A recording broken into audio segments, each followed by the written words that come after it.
Assalamualaikum warahmatullahi wabarakatuh. Saya Sufia Amini.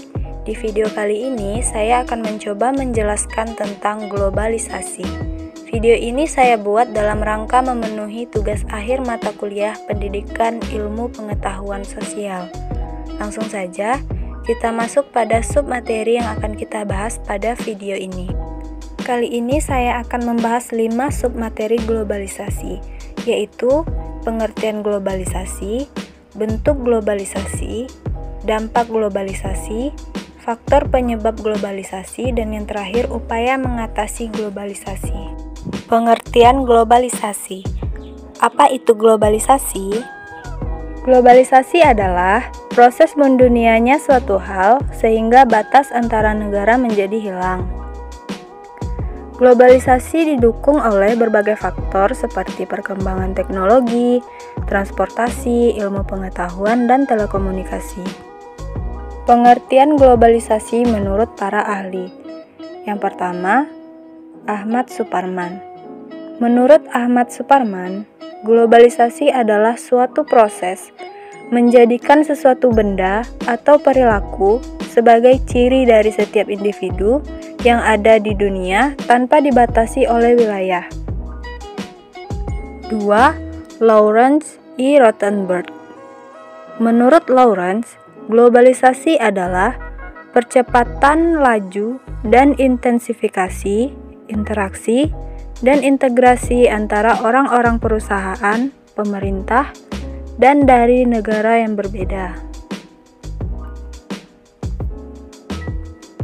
Kita masuk pada submateri yang kedua, yaitu bentuk-bentuk globalisasi. Bentuk globalisasi terbagi menjadi 5, yaitu globalisasi ekonomi, globalisasi budaya, globalisasi iptek, globalisasi komunikasi, dan yang terakhir globalisasi transportasi. Globalisasi ekonomi. Globalisasi ekonomi merupakan bentuk globalisasi yang berdampak pada bidang ekonomi. Contohnya, seperti saat kita melakukan jual beli secara online melalui aplikasi e-commerce seperti Shopee dan juga Lazada. 2. Globalisasi budaya. Globalisasi budaya merupakan jenis globalisasi yang memberikan pengaruh pada bidang sosial dan juga kebudayaan manusia. Contohnya, nilai-nilai luhur dalam negeri banyak yang tergerus oleh pengaruh kebudayaan asing, seperti semakin maraknya kebudayaan Korea, baik itu musik, makanan, dan juga fashion. 3. Globalisasi iptek. Globalisasi iptek adalah bentuk globalisasi yang memberikan dampak pada bidang ilmu pengetahuan dan juga teknologi. Contohnya, semakin berkualitasnya pendidikan dan juga pengajaran menjadi lebih maju dan juga modern. 4. Globalisasi komunikasi.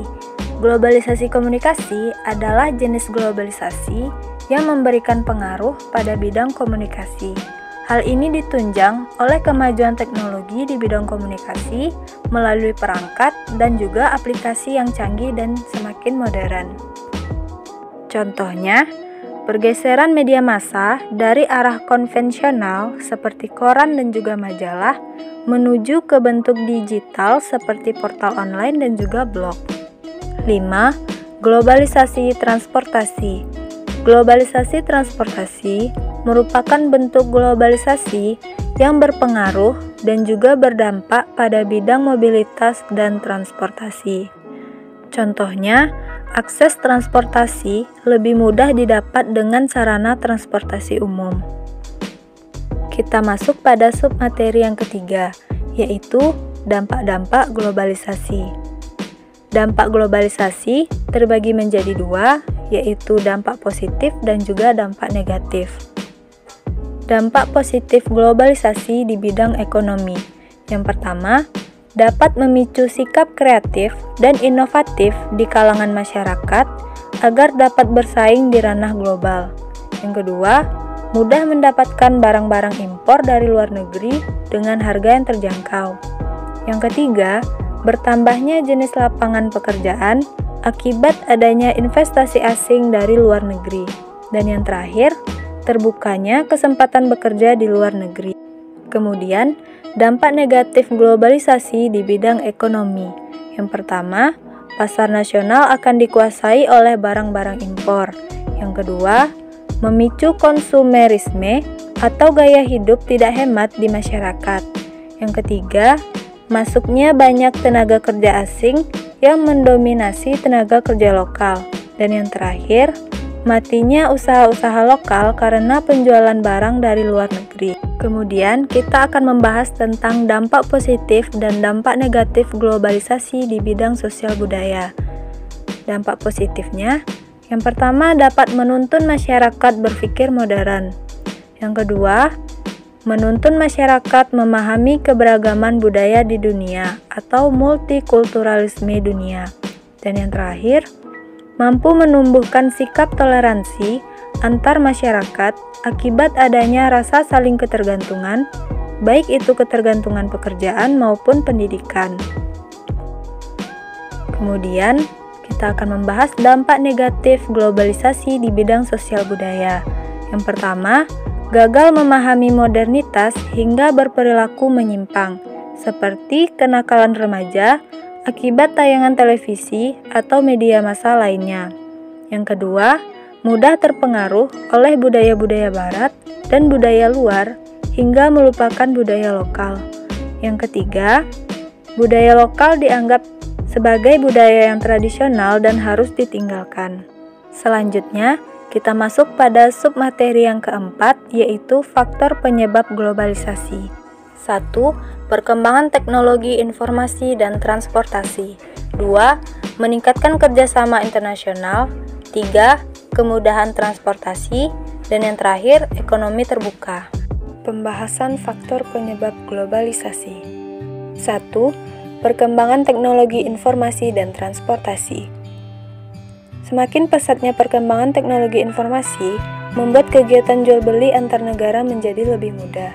Kini, kita bisa bertransaksi dengan pembeli dan penjual di negara lain dengan tatap muka melalui aplikasi e-commerce, seperti Shopee dan juga Lazada. 2. Meningkatnya kerjasama internasional. Kerjasama internasional memudahkan terjadinya transaksi antar negara, yang kemudian turut meningkatkan jumlah produk yang masuk dari luar negeri, dan juga sebaliknya. Proses globalisasi pun terjadi lebih mudah dengan perdagangan internasional ini. 3. Kemudahan transportasi. Pengiriman barang dan jasa antar negara menjadi lebih mudah, sehingga banyak produk asing yang masuk dan menjadi bagian dari kehidupan masyarakat.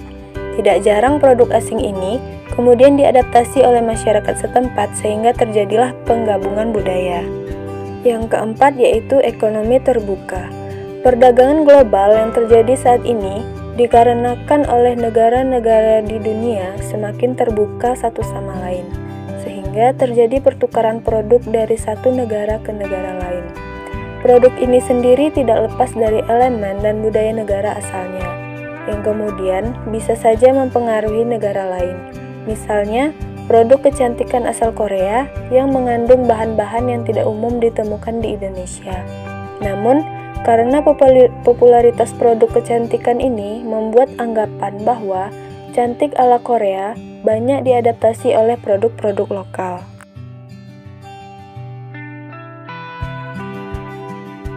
Materi yang selanjutnya yaitu ciri-ciri globalisasi. Kita masuk pada pembahasan ciri-ciri globalisasi. 1. Terjadinya kemajuan dan perkembangan teknologi dari berbagai aspek.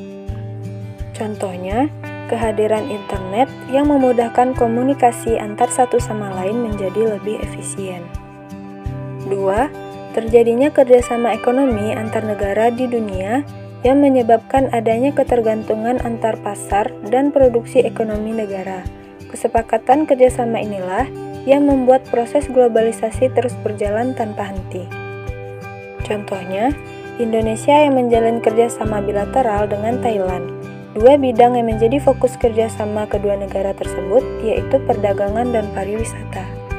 3. munculnya berbagai macam masalah bersama yang harus diselesaikan. Contohnya, semakin maraknya pencemaran lingkungan baik itu di laut dan di darat, serta adanya krisis multinasional, dan lain sebagainya. 4. Terjadinya interaksi yang mengakibatkan adanya pertukaran budaya atau akulturasi tanpa disadari. Seiring berkembangnya zaman dan perkembangan teknologi, pertukaran budaya semakin mudah terjadi serta cepat mempengaruhi satu sama lain. Contohnya, semakin pesatnya perkembangan budaya K-pop yang tengah ramai bukan hanya di Indonesia namun juga di dunia. 5. Batas suatu negara menjadi kabur. 6. Membuka peluang pasar produk dari dalam negeri ke pasar internasional secara kompetitif. Contohnya, komoditas ekspor Indonesia yang semakin meningkat seperti ekspor udang, rempah-rempah, minyak kelapa sawit, dan lain-lain. Materi yang selanjutnya yaitu upaya menghadapi globalisasi di berbagai bidang.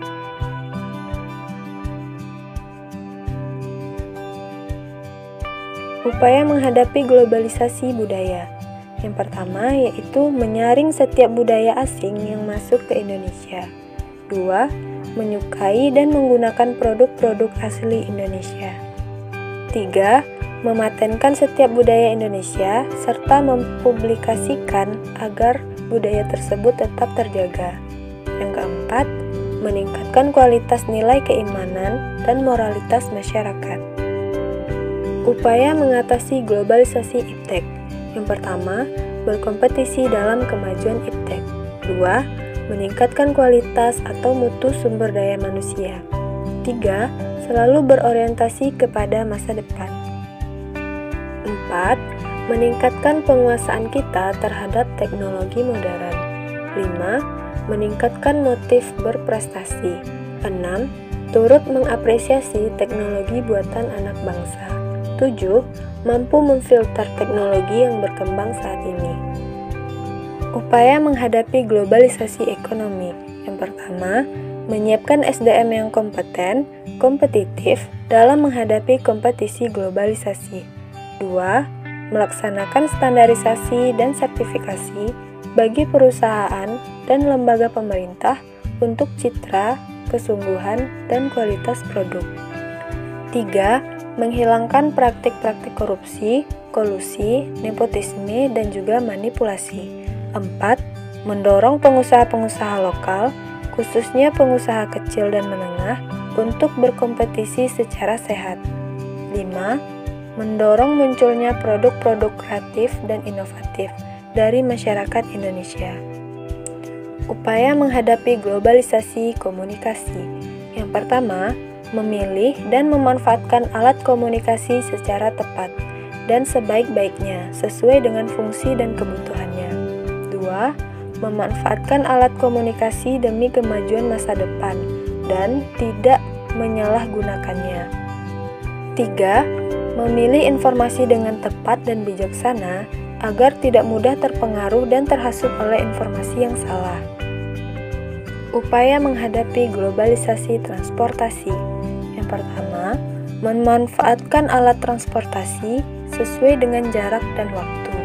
2. Menggunakan alat transportasi tidak berlebihan agar tidak terjadinya pencemaran lingkungan. 3. Menjaga keberadaan alat transportasi lokal sebagai salah satu khasanah budaya. Materi selanjutnya yaitu proses terjadinya globalisasi. Bagaimana proses terjadinya globalisasi?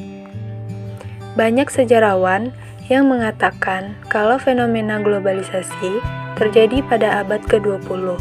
Namun, sebenarnya interaksi antar bangsa di dunia sudah terjadi berabad-abad yang lalu. Proses terjadinya globalisasi ini melalui 4 tahap, yaitu sebagai berikut.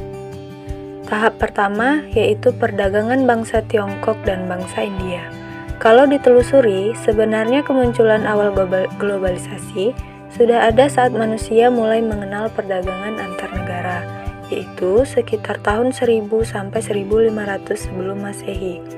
Pada saat itu, para pedagang dari Tiongkok dan India mulai menelusuri negara-negara lain, baik melalui jalur darat maupun jalur laut. Dari perdagangan antar negara ini, terciptalah hubungan saling ketergantungan. Hubungan saling ketergantungan inilah yang menjadi penggerak utama perdagangan global yang membawa pengaruh globalisasi hingga saat ini. Tanpa perdagangan internasional, negara-negara di dunia mungkin hanya bisa bergantung pada sumber daya dan produksi masing-masing yang terbatas. Tahap kedua, yaitu perdagangan pedagang muslim. Proses terjadinya globalisasi selanjutnya bermula pada perdagangan yang dilakukan oleh orang-orang muslim ke negara-negara Asia dan Afrika. Para pedagang muslim ini mengunjungi Tiongkok, Jepang, Vietnam, Malaka, India, Persia, pantai Afrika Timur, Laut Tengah, Venesia, dan juga Genoa hingga Indonesia. Selain perdagangan, orang-orang muslim ini juga menyebarkan berbagai ilmu pengetahuan, termasuk ajaran agama Islam, arsitektur Islam, nilai sosial hingga budaya Arab. Pada masa itu, peradaban muslim jauh lebih maju dan berkembang dibandingkan bangsa Eropa. Tahap ketiga, yaitu perkembangan industri dan teknologi. Namun, ternyata bukan cuma Tiongkok, India, dan orang-orang muslim Arab yang berdagang menelusuri negara-negara lain atau pahami friend. Ada juga eksplorasi besar-besaran yang dilakukan oleh orang-orang Eropa seperti negara Spanyol, Portugis, Inggris, dan juga Belanda. Terjadinya revolusi industri. Eksplorasi besar-besaran ini didukung oleh revolusi industri yang membuat negara-negara di dunia saling terhubung, yang ditandai dengan penemuan mesin uap. Sebelum ditemukannya mesin uap, transportasi internasional pada masa itu adalah transportasi laut, yang masih mengandalkan tenaga angin. Namun, ternyata transportasi laut tersebut tidak bisa sepenuhnya mengandalkan angin, karena bisa saja angin bertiup dari arah yang berlawanan atau bahkan tidak ada angin sama sekali. Maka, semenjak James Watt menemukan mesin uap yang jauh lebih efisien dan murah, kapal laut akhirnya dapat berlayar selama 24 jam tanpa menggunakan tenaga angin lagi. Penemuan mesin uap membuat bangsa Eropa lebih mudah mengirim kapal perang ke seluruh penjuru dunia dalam waktu yang lebih singkat. Fase dimulainya penjajahan antar negara. Kemudahan transportasi ini membuat negara-negara di Eropa mulai menjajah kerajaan-kerajaan yang ada di Afrika dan Asia, yang pada akhirnya membawa pengaruh besar terhadap penyebaran dan pertukaran budaya di dunia, tak terkecuali negara kita. Contohnya, akibat penjajahan yang dilakukan oleh Belanda dan Jepang di Indonesia, kamu bisa merasakan sistem pendidikan dan tata wilayah hingga sekarang. Belanda memperkenalkan kita pada sistem pendidikan seperti SD, SMP, dan juga SMA. Sementara Jepang memperkenalkan kita pada struktur masyarakat seperti rukun tetangga dan rukun warga. Tidak cuma itu, bahwa Indonesia juga banyak menyerap kata-kata dalam bahasa Belanda dan juga bahasa Jepang. Dari bahasa Belanda, kita mengenal kata revolusi, adopsi, apel, bagasi, baterai, bioskop, dan lain sebagainya. Sementara dari bahasa Jepang, kita mengenal kata emoji, karaoke, samurai, tsunami, dan lain sebagainya. Tahap keempat yaitu era pasar bebas. Proses terjadinya globalisasi selanjutnya terus berjalan berkat perkembangan teknologi komunikasi. Kemajuan teknologi komputer berkembang luar biasa pesatnya setelah Perang Dunia Kedua yang selesai pada tahun 1945. Internet yang semulanya digunakan hanya untuk keperluan militer Amerika Serikat pada tahun 1960-an akhirnya berkembang pesat. Kemajuan di bidang teknologi. Hingga pada awal tahun 2000-an, mulai muncul miliaran situs di internet. Komputer juga semakin lama semakin berkembang, sampai ditemukannya inovasi baru berupa laptop. Laptop pertama ditemukan pada tahun 1975, dan terus berkembang hingga sekarang. Dapat ditemui berbagai macam laptop yang dijual di pasaran. Selain itu, teknologi komunikasi berupa telepon dan handphone juga semakin berkembang. Telepon sebenarnya sudah ditemukan oleh Alexander Graham Bell pada tahun 1876, tapi perkembangannya terus berkembang pesat, hingga akhirnya pada tahun 1965, telepon semakin canggih dengan dilengkapinya tombol angka, hingga akhirnya pada tahun 1973, Martin Cooper menemukan inovasi baru dalam bidang teknologi, yaitu handphone. Tujuan Cooper menciptakan handphone adalah sebagai alat komunikasi yang praktis dan mudah dibawa atau fleksibel untuk berpergian. Kemajuan di bidang transportasi. Selain adanya kemajuan di bidang teknologi dan komunikasi, kemajuan di bidang transportasi juga mendorong terjadinya globalisasi yang benar-benar mengubah dunia. Pesawat yang digunakan hanya untuk kepentingan militer setelah Perang Dunia Kedua berakhir, pesawat akhirnya digunakan juga untuk kepentingan komersial, untuk orang-orang berpergian ke kota lain atau ke negara lain.